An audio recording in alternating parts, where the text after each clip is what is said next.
टोळी ग्रुप फुटणार आहे, कारण आता एकदा पिन मारलेली आहे म्हटल्यावर बाकीचे समजून घेतील, म्हणजे अनुश्री, विशाल आणि रुचिता. पण रोशनला एकदा पिन बसली का नाही त्याचं मस्तक हलतं हे त्याने आधीच सांगितलेलं आहे, जसं राखीच्या बाबतीत झालेलं.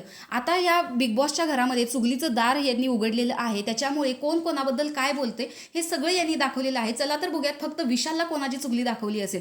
तर इथे तिघांना म्हणजे अनुश्री सोडून बाकीचे जे टोळीचे मेंबर आहेत त्यांना अनुश्रीची चुगली दाखवलेली आहे की मला कॅप्टन बनायचं आहे, विशालच्या विरुद्ध जाऊन खेळायचं आहे. आता हा अनुश्रीचा डावसुद्धा असू शकतो, कारण ती तन्वीला बोलत होती. याचा अर्थ विशालनेच सांगितलेलं होतं की तुमच्याबद्दल काहीतरी वाईट बोललं पाहिजे तरच त्यांना पटेल. जर ते अगेन्स्ट बोलत असेल अनुश्री त्यांच्याविषयी तरच तिच्यावर आपण विश्वास ठेवू शकतो असं तिने सांगितलेलं होतं.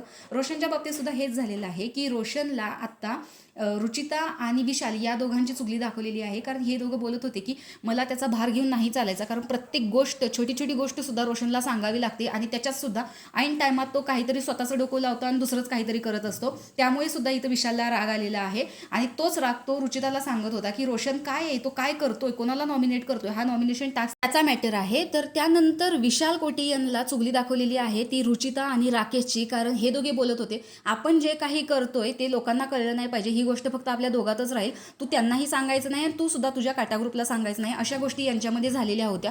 तर रोशन आता इथे म्हणतोय की मला या ग्रुपमध्ये खेळायचंच नाही, मी आता इंडिव्हिज्युअल खेळणार. तसं बघायला गेलं तर टोळीचा ग्रुप हा कधीच इंडिव्हिज्युअल खेळलेला नाही आहे. ते जे काही करतायत ते फक्त ग्रुपमध्ये मिळून करतायत, त्यात चौघांचाही इंडिव्हिज्युअल असा काहीच गेम नाही आहे.